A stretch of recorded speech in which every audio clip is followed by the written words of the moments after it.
the government singled you out to try to make you a target and make you look like a enemy of the people, an enemy of the government, an enemy of the Constitution, which is exactly the opposite of what you're trying to do. That is correct.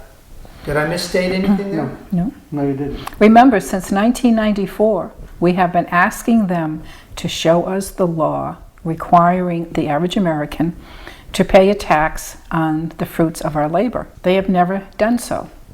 Even during the trial, Ed said, show me the law and I'll pay you the tax right now. Never did. Now, what would be easier? If the law is there, wouldn't it be easier just to show it to us rather than go through all this expense, all this agony, all this time? Millions of dollars that they're spending on this case? Right. And they'll spend that money. So will I. And they will spend it and spend it, and they create so will it. I. They spend it out of thin air, though. They create out of And thin so air. will I. Anything they can do, we can do out here too, but people just don't realize that. We have the same capabilities that they have. They just may have more of it. For example, they have more weapons than we do for their intimidation and their official oppression, but they have no more capabilities than we do. We have a superior attitude, superior minds, superior capabilities, bottom line, and we'll outlast them because we're fighting for our very nation. They're fighting for money, personal enrichment. We're not. We're fighting for freedom. And we will not stop. If they wish to engage, if they wish to push this envelope and try to take over this nation, and we know exactly who they are, right here in this town, in this county, in this state, in this nation, and other nations around the world.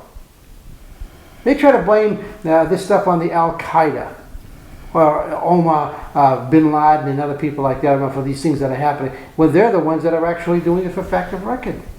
I think the film Loose Change proved that. Yes, it did. So we're aware of that when they blew up, when these people in our federal agencies contributed to blowing up the World Trade Center with Mr. Silverstein and others, they knew. We're aware. We have the record in hand. That's a similar thing they did to Danny Riley. You know, our house guest who was shot at back on June 7th. Oh, yeah. Yes. I didn't know. Our house guest early one morning was walking the dog up the driveway.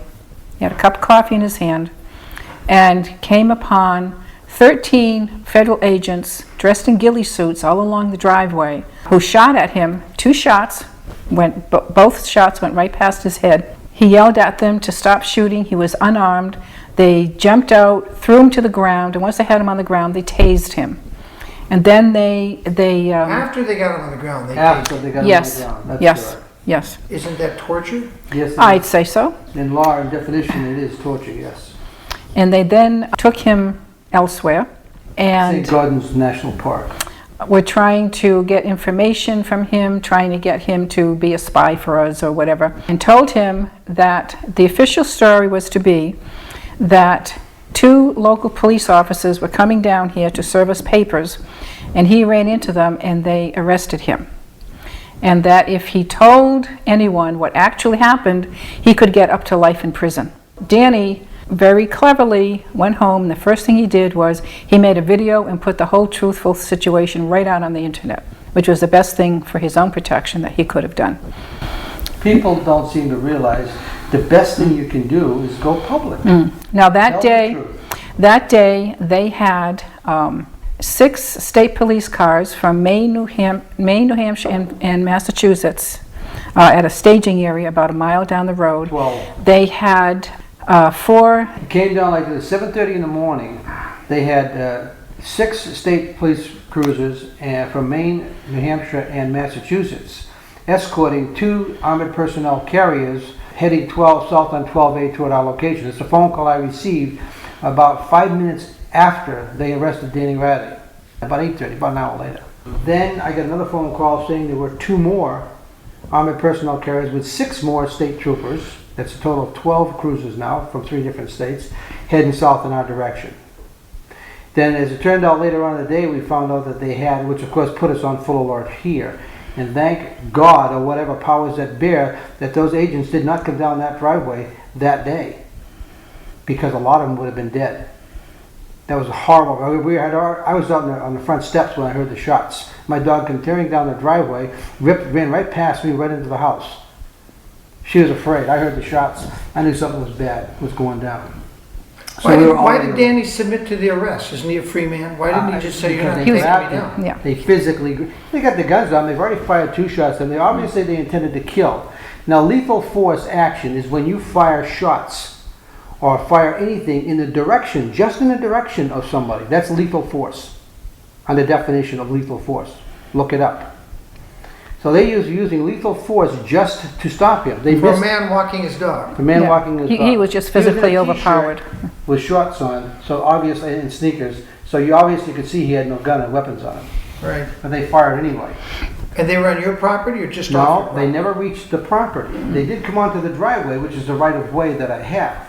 They were on the neighbor's property. Mr. Cloud up here, the next door neighbor, on his property, either side of the driveway, and one was at the end of the driveway on Supreme Court Justice, Federal Supreme Court Justice Stephen Breyer owns the land at the end of my driveway across the street. He's got 550 some odd acres over there. He's got 500 acres? Correct, for his summer place now. This is his summer It's just place. his summer home. That is correct. Do you ever go over and talk to him and say, why don't you I put talked into to him this? twice. Yes, I have. What does he say?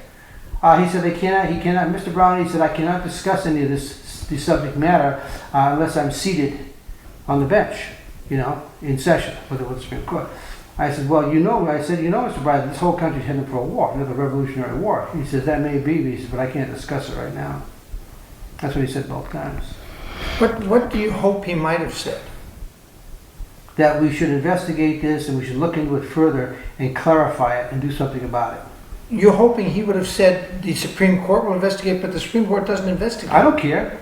Anybody who lives in this country should be investigating when they hear of a danger in their nation. It is his responsibility as a judge to go to the nearest appropriate judge when he hears of a crime and report it. And report it, you're right. That's right in the law. I mean, I know the law very, very well. He didn't do that. I'm William Wagner for On Second Thought. I hope you pay attention. Well, folks, that was an exclusive On Second Thought interview no one else got. That is the last interview done by Elaine before the federal agents tricked them into thinking they were friends, captured them in their own house on their own property. All they did is refuse to pay a voluntary tax, which even the IRS commissioner admits voluntary. Well, if it's voluntary, how come you got this nice dentist and her husband locked up in a federal prison costing you taxpayers dollars? I think Ron Paul would give them a pardon because he's going to abolish the IRS and you will never have to worry about a 1040 or the IRS again if Ron Paul's president.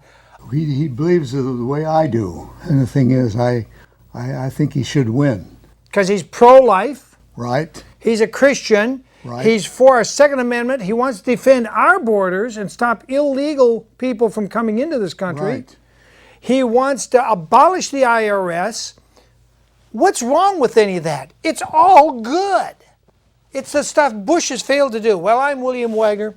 That's my First Amendment opinion while we still have a First Amendment under the Bush regime that many of you were tricked into voting for, because if you listen to Bush's old speeches, he says he was not going to march around the world spreading democracy. And he did exactly the opposite. He's a liar like his father was. Remember, read my lips, no new taxes, and then he slammed us with a new tax. Like father, like son, same thing. Well, I'm William Wagner, and you are? Bill DeBoer. Uncle Sam, William Wagner saying thanks for watching On Second Thought. And boy, you won't want to miss the next show. So catch us here, same time, same channel. This is William Wagner saying catch us next week. So long.